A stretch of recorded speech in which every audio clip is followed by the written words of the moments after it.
विकसित भारत का निर्माण। हम सब मिलकर एक ऐसे देश का निर्माण करें जो रहने के लिए सबसे खुशहाल जगह में से एक हो और जो अपने करोड़ों लोगों के चेहरे पर मुस्कान बिखेरता रहे। विकसित भारत का निर्माण। राष्ट्र व्यक्ति से बड़ा होता है। स्वतंत्रता आंदोलन ने हमारे अंदर यह भाव भर दिया कि राष्ट्र किसी व्यक्ति या संस्था से बड़ा होता है, किंतु विगत कुछ दशकों से यह राष्ट्रीय भाव लुप्त होता जा रहा है। आज आवश्यकता है कि सभी राजनीतिक दल आपस में सहयोग करते हुए इस ज्वलंत प्रश्न का उत्तर दें। भारत कब एक विकसित राष्ट्र बनेगा?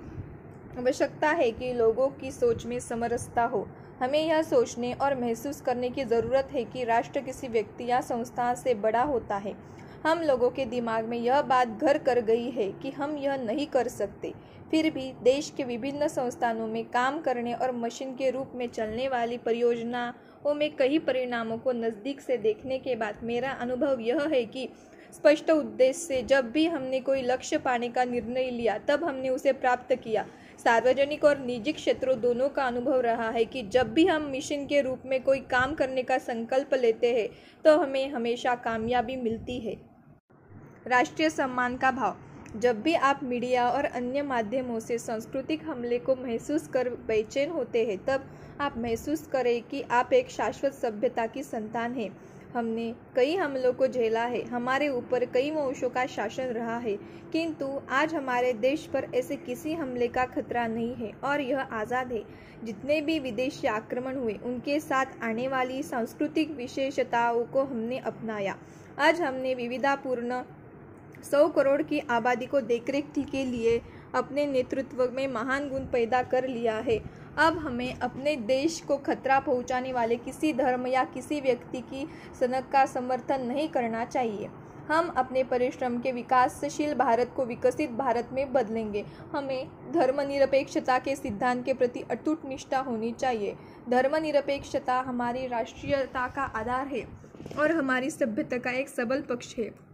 सभी धर्मों के नेताओं का एक ही तरह का संदेश देना चाहिए जिससे लोगों के दिलो दिमाग में एकता का भाव पैदा हो। शीघ्र ही हमारा देश अपने स्वर्णिम युग में प्रवेश करेगा।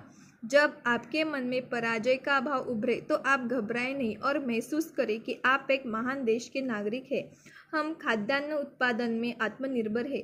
हम अपना संचार उपग्रह खुद बनाते हैं और अपना दूर संवेदी उपग्रह खुद छोड़ते हैं। जब भारत एक परमाणु और प्रक्षेपास्त्र संपन्न देश बन गया तब विकसित देशों ने हमारे ऊपर आर्थिक और प्रौद्योगिकीय प्रतिबंध लगा दिया। हमने अपनी कृषि, प्रौद्योगिकी और औद्योगिक ताकत के साथ साथ जनता के उत्साह की बदौलत इस प्रतिबंध को झेल लिया। इस उत्साह को बनाए रखे और इसे गतिशील बनाकर निखारते रहे।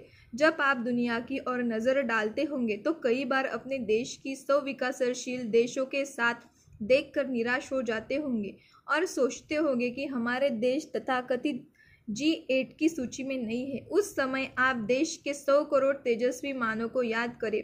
तेजस्वी मन इस जहान में जमीन पर और आसमान में सबसे सशक्त संसाधन है। हम अपनी मेहनत से विकासशील भारत को विकसित राष्ट्र बना देंगे। यही है सहस्त्राब्दी मिशन 2020 एक विकसित भारत। पहला सपना। हमने स्वतंत्रता के लिए पहला सपना सन 1857 में देखा, जिसके परिणाम स्वरूप राष्ट्रीयता की प्रबल भाव का उदय हुआ। लोग मन और उद्देश्य के स्तर पर एक होकर बलिदान के लिए तैयार हो गए। बहुत से भारतीयों के मन में जीवन के प्रत्येक क्षेत्र में विदेशियों से आगे बढ़ने की ख्वाहिश थी। यह महत्वपूर्ण विचार आत्म अभिव्यक्ति की आवश्यकता में परिणत हो गया और यही भाव राष्ट्रीय आंदोलन के दौरान भारतीय नौजवानों के दिलो दिमाग पर छा गया। यह बात राष्ट्रीय आंदोलन का हिस्सा बन गई कि हम अपनी क्षमता को व्यक्त करें और पश्चिमी देशों को दिखा दें कि हम किसी मायने में उनसे कम नहीं। इससे पहले सपने से राजनीतिक, सार्वजनिक जीवन, संगीत, काव्य, साहित्य और विज्ञान सहित सभी क्षेत्रों में स्वतंत्रता आंदोलन ने उच्च स्तरीय नेता दिए। कोई देश वैसा ही होता है जैसे उसके नागरिक होते हैं। जनता की नैतिकता, जीवन मूल्य और चरित्र राष्ट्र की बुनावट में बड़ी बारीकी से गूंथे रहते हैं। दूसरा सपना। स्वतंत्रता के लगभग 6 दशक के बाद भारत को एक विकसित देश बनाने की आकांक्षा लोगों के दिल में उमड़ने लगी है। देश के लिए यह दूसरा सपना है। इस चुनौती के लिए हम अपने आप को कैसे तैयार करेंगे? सपनों को साकार बनाए। हमारे देश गरीबी रेखा से नीचे जीवन गुजारने वाले अपने 26 करोड़ नागरिकों की जिंदगी को संवारने की चुनौती का सामना कर रहा है। उन्हें आवास, भोजन, स्वास्थ्य सेवा और रोजगार की आवश्यकता है। जहां राष्ट्रीय सकल घरेलू उत्पादन में प्रतिवर्ष 6% की वृद्धि हो रही है, वहीं अर्थशास्त्रियों का मानना है कि अगले एक दशक से अधिक समय तक अर्थव्यवस्था में 10% वार्षिक वृद्धि होने से गरीबी रेखा से नीचे जीवन यापन करने वालों के जीवन स्तर में सुधार होगा। सामूहिक प्रयास 5 ऐसे क्षेत्र हैं जिनमें भारत में प्रतियोगी संभावना है। इनमें बीच तालमेल करते हुए प्रयास करने की आवश्यकता है। यह है कि कृषि और खाद्यान्न प्रसंस्करण, भरोसेमंद और स्तरीय विद्युत क्षमता, भूतल परिवहन और आधारभूत संरचना, शिक्षा और स्वास्थ्य सेवा, सूचना और संचार प्रौद्योगिकी तथा सामरिक क्षेत्र। इन 5 क्षेत्रों के बीच निकट संबंध है। इनमें तेजी से विकास होने से राष्ट्रीय खाद्यान्न और आर्थिक सुरक्षा होगी। विकास के साधन बढ़ती जनसंख्या की आवश्यकताओं को पूरा करने के लिए देश के प्राकृतिक और मानव संसाधन के पूर्ण दोहन पर बल देना चाहिए। हमें इस बात का भी ध्यान रखना चाहिए कि देश की आधी आबादी युवकों की है और उनमें बेहतर जीवन स्तर की आकांक्षा है। कृषि, औद्योगिक उत्पादन, सेवा क्षेत्र, राष्ट्रीय मौलिक क्षमता का निर्माण और प्रौद्योगिकी में गुणवत्ता लाकर हम उच्च आय वाले रोजगार की अतिरिक्त संभावना पैदा कर सकते हैं। हम 5 राष्ट्र मिशन शुरू कर विकास के रथ को आगे बढ़ा सकते हैं। ये है जल, ऊर्जा, शिक्षा, कला, कौशल, आधारभूत संरचना और रोजगार सृजन। इससे सकल घरेलू उत्पादन की 10% वार्षिक वृद्धि दर को प्राप्त किया जा सकता है। अपनी विशाल जनसंख्या का एक बड़ा हिस्सा युवकों को होना हमारे देश की अद्वितीय शक्ति है करने वालों के जीवन स्तर में सुधार होगा। विकसित भारत का स्वरूप। मेरे मन में प्रतियोगिताशील विकसित भारत का स्वरूप इस प्रकार है। एक ऐसा देश जहां शहर और गांव के बीच एक विभाजन रेखा पतली हो गई हो। एक ऐसा देश जहां ऊर्जा और शुद्ध जल का समान वितरण हो। एक ऐसा देश जहां उद्योग, कृषि और सेवा क्षेत्र के बीच तालमेल वितरण हो। प्रौद्योगिकी के इस्तेमाल से स्थायी तौर पर धन का सृजन होता है। इसके फलस्वरूप अधिक रोजगार का सृजन हो। एक ऐसा देश जहां सामाजिक या आर्थिक विभेद के कारण किसी प्रतिभाशाली की शिक्षा से वंचित न किया जाता हो। एक ऐसा देश जो प्रतिभाशाली विद्वानों और वैज्ञानिकों के लिए सबसे उपयुक्त जगह हो। एक ऐसा देश जिसके करोड़ों लोगों को उत्तम स्वास्थ्य सेवा उपलब्ध हो, जहां एड्स, टीबी जैसी संक्रमणशील बीमारी, जल और जीवाणु से होने वाले रोग, हृदय रोग और कैंसर का नाम निशान न हो। एक ऐसा देश जिसकी शासन व्यवस्था जनता की समस्याओं को दूर करने के लिए उत्तम प्रौद्योगिकी का उपयोग करती है। वह पारदर्शी हो, जहां जनता की पहुंच आसानी से हो, शासन व्यवस्था में सरल कायदे कानून हो और वह भ्रष्टाचार मुक्त हो। एक ऐसा देश जहां गरीबी का कोई निशान न हो, जहां निरक्षरता और महिलाओं पे अत्याचार की कोई जगह न हो, जहां के लोगों के जीवन में अलगाव की भावना न हो। एक ऐसा देश जहां खुशहाली, स्वास्थ्य सुरक्षा, अमन और चैन का माहौल हो। एक ऐसा देश जो इंसान के रहने के लिए सबसे खूबसूरत जगहों में से एक हो। ऐसा देश जो अपने करोड़ों लोगों के चेहरे पर मुस्कान बिखेरता रहे। मौलिकता, कल्पनाशीलता और कौशल किसी देश या संस्थान की अनमोल संपदा होती है। लोकतंत्र के साथ विकास। विकसित भारत के सपने को संसदीय लोकतंत्र के माध्यम से साकार किया जा सकता है। संसदीय लोकतंत्र हमारी शासन व्यवस्था का आधार है। हमारा संविधान की मूलभूत संरचना समय की कसौटी पर खरी उतरी है। हमारे सामने सबसे प्रमुख कार्य है अपने संवैधानिक प्रावधानों के सम्मान करना और उन्हें कायम रखना। भारत राज्यों का एक संघ है जो सहयोग पर आधारित संघीय ढांचे पर टिका हुआ है। संघीय व्यवस्था के तहत भी राज्यों में प्रतिस्पर्धात्मक क्षमता विकसित करने की जरूरत है ताकि राष्ट्रीय एवं वैश्विक स्तर पर वह बढ़िया प्रदर्शन कर सके। प्रतियोगिता से आर्थिक और प्रबंधन क्षमता में वृद्धि के साथ साथ सृजनशीलता के में वृद्धि होती है ताकि तेजी से बदल रहे आज के विश्व में बने रहने और विकास करने की दिशा में आने वाली नई चुनौतियों का सामना किया जा सके। जीवन यापन की स्वतंत्रता के अंतर्गत एक स्थान से दूसरे स्थान तक यात्रा करने की स्वतंत्रता, विचार की स्वतंत्रता और अभिव्यक्ति की स्वतंत्रता निहित इस संबंध में हमारे संविधान में भी प्रावधान है। एक राज्य से दूसरे राज्य में जाने या एक क्षेत्र से दूसरे क्षेत्र में जाने पर कोई पाबंदी नहीं हो सकती, क्योंकि इससे देश को एकता के सूत्र में पिरोने वाला धागा टूट जाएगा। हम सभी को विकास कार्य को निरंतर आगे बढ़ाने के लिए अनुकूल माहौल बनाने की दिशा में प्रयास करना होगा। जिस पद्धति से दशकों से काम करते आ रहे हैं, अभी भी उसी पद्धति से काम करने से प्रगति नहीं कर सकेंगे। गरीबी और बेरोजगारी दूर करने के लिए तेजी से विकास को ध्यान में रखते हुए प्रत्येक भारतीय को राष्ट्रीय सुरक्षा की राष्ट्रीय प्राथमिकता समझनी चाहिए। सचमुच भारत को आर्थिक, सामाजिक और सामरिक दृष्टि से एक मजबूत राष्ट्र बनाने की अपनी मातृभूमि, स्वयं और भावी पीढ़ी के प्रति हमारी सबसे बड़ी जिम्मेदारी है। पूरे देश में जीवन मूल्य आधारित स्तरीय शिक्षा हो अथवा भ्रष्टाचार मुक्त समाज हो, जैसी चुनौतियां हमारे सामने खड़ी है, जो भी निदान है वे अपर्याप्त लगते हैं। न्याय प्रणाली तक सबकी पहुंच हो और न्याय व्यवस्था स्वच्छ हो, यह समाज और प्रौद्योगिकी में होने वाले परिवर्तनों की दृष्टि से महत्वपूर्ण है। शहरी क्षेत्र में प्रदूषण मुक्त और स्तर पर मांग को पूरा करने की चुनौती है। इस चुनौतियों को हल ढूंढने के लिए नीति निर्धारण और उचित प्रयास ऐसे महत्वपूर्ण तथा अनिवार्य आधार है जिन पर वर्ष 2020 तक विकसित भारत का भवन खड़ा होगा। प्राकृतिक संसाधनों का उपयोग। राष्ट्र की शक्ति मुख्य रूप से उसके प्राकृतिक और मानव संसाधनों में निहित होती है। प्राकृतिक संसाधन के मामले में भारत के पास विशाल समुद्र तट है, जिसमें तेल और सामुद्रिक संसाधनों का भंडार है। जहाँ तक खनिज संपदा का सवाल है, वह परंपरागत संसाधन से भिन्न है। यह तो स्पष्ट है कि भारत के पास बहुमूल्य धातु, अयस्क और कोयले का विशाल भंडार है। जैव विविधता का मामले में भारत का स्थान कुछ गिने चुने अग्रणी राष्ट्रों में है। इन संसाधनों में ध्यान आधारित गुणवत्ता बढ़ाने का अर्थ यह है कि देश को समृद्ध बनाने के साथ साथ स्तरीय उत्पादों का निर्यात करना, न कि सिर्फ अयस्कों का दोहन करना। दूर उपचार, टेलीमेडिसिन के व्यावसायिक विकास में प्रौद्योगिकी का उपयोग करने के साथ साथ इसका इस्तेमाल ई प्रशासन और विपणन के क्षेत्र में करने से हमारी गतिविधि में प्रगति और तेजी आएगी।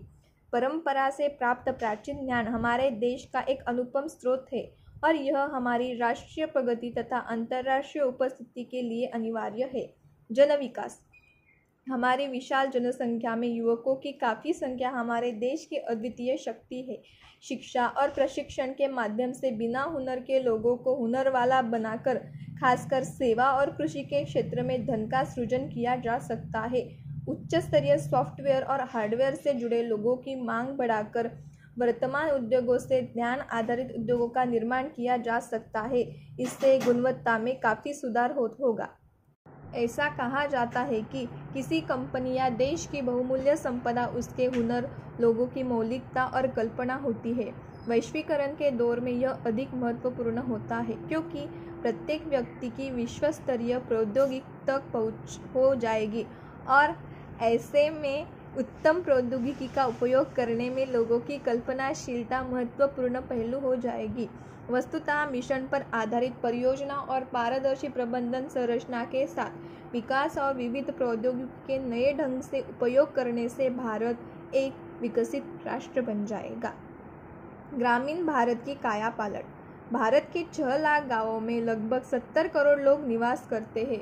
ग्रामीण शहरी भेद को मिटाने, रोजगार के अवसर बढ़ाने तथा ग्रामीण जीवन में खुशहाली लाने के लिए समाज के विभिन्न वर्गों को आर्थिक अवसर उपलब्ध कराने के उद्देश्य से गांवों में संयोजिता स्थापित करनी होगी।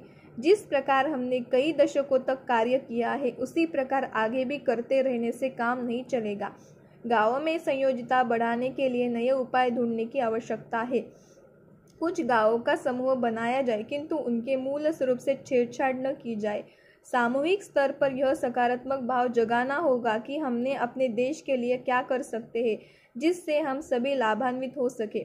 जिन संयुक्त विधियों से ग्रामीण भारत को खुशहाल बनाया जा सकता है, वे है अच्छी सड़क और परिवहन व्यवस्था के माध्यमों से गाँवों में संपर्क व्यवस्था, उच्च माध्यम से गाँवों में संपर्क व्यवस्था, उच्च बैंडविड्थ फाइबर ऑप्टिक केबल के साथ दूरसंचार माध्यम से इलेक्ट्रॉनिक संयोजिता, जो इंटरनेट कियोस्क के माध्यम से शहर से गांव तक पहुंचेगी। शिक्षा के माध्यम से का प्रशिक्षण और उद्यमशीलता बढ़ाने वाले कार्यक्रम। इन 3 प्रकार की संयोजिता से बैंक, लघु ऋण और समान की बिक्री से उद्यम शुरू करने में मदद मिलने पर आर्थिक संपर्क बढ़ेगा। इस संयुक्त विधि से प्रबंधन संरचना में अद्भुत क्षमता आ जाएगी। फलस्वरूप स्थानीय स्तर पर योजना को लागू करने की क्षमता विकसित होगी और शासन व्यवस्था के सरलीकरण से विनिमय खर्च में कटौती होगी। जीवन मूल्य और प्रवृत्ति। जीवन मूल्य और प्रवृत्ति। सभी नागरिकों से अनुशासित आचरण की अपेक्षा करना आज के समय की मांग है। इससे तेजस्वी नागरिकों का निर्माण होगा। किसी देश के लोग जितने अच्छे होते हैं वह देश उतना ही अच्छा होता है। किसी देश की संरचना में वहाँ की जनता के जीवन मूल्य, नैतिकता और आचरण प्रकट होते हैं। ये बहुत महत्वपूर्ण कारक होते हैं। ये निर्धारित करते हैं कि देश प्रगति के पथ पर चलेगा या फिर ठहराव के दौर से गुजरेगा।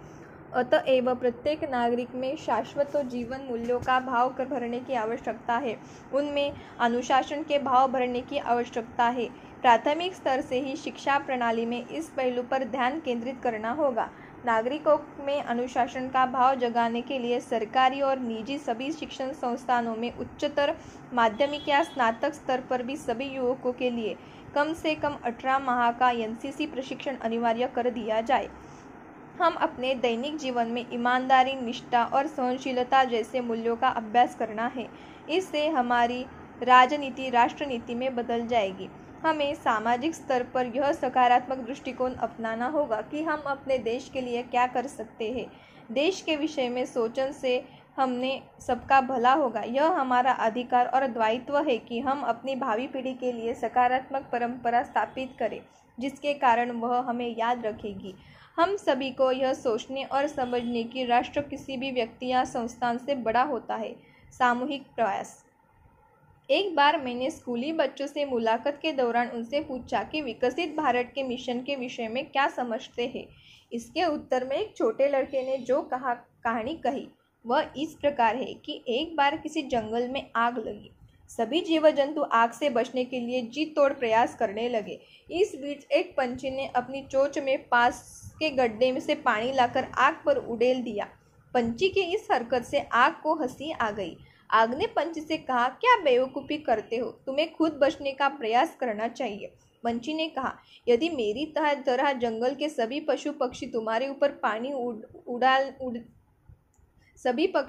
ऊपर पानी उड़ाने लगेंगे तो यह स्थान महासागर बन जाएगा और तुम्हें बुझने में देर नहीं लगेगी। इसी कहानी से हमें सीख मिलती है कि भारत को एक खुशहाल और विकसित राष्ट्र बनाने के में प्रत्येक व्यक्ति का अपने स्तर से प्रयास करना महत्वपूर्ण है। मैं उस बच्चे की भावना की कद्र करता हूँ और मुझे विश्वास है कि हमारे देश के 54 करोड़ नौजवान यदि कंधे से कंधा मिलाकर काम करेंगे तो सन 2020 से काफ़ी पहले भारत एक विकसित राष्ट्र बन जाएगा। ये सर्वशक्तिमान प्रभु, इस देश के जन मन में ऐसी भावना, ऐसे कर्म का संचार करो जिससे जन जन के दिल के लिए तार जुड़ जाए। सर्वशक्तिमान प्रभु, जनमन को आशीष दो जिससे वे जीवन की सच्ची राहों पर आगे बढ़े। सच्चाई से ही उनका चरित्र सशक्त बनेगा। हे प्रभु, सभी पद के नेताओं को ऐसी शक्ति प्रदान करो जिससे वे विखंडनकारी शक्तियों को नष्ट करें। हे सर्वशक्तिमान प्रभु, जन जन में ऐसा रुझान भरो जिससे वे सभी पंथों की मुक्त कंठ प्रशंसा करें। लोगों के वैर भाव की दोस्ती में, संस्थानों और संस्कृति के भेदभाव को सदा के लिए शांति में बदल सके। हे मेरे प्रभु, जन जन के मन में ऐसा भाव भरो जिससे वे राष्ट्रहित हे मेरे प्रभु, जन जन के मन में ऐसा भाव भरो जिससे वे राष्ट्रहित को निज हित से ऊपर माने। हे प्रभु, जन जन को ऐसा वरदान दो जिसके दिन रात काम करे, इस देश के अमन की बगिया और खुशहाली का चमन बनाने के साथ साथ विश्व शांति के लिए प्रयास करे। भाग समाप्त।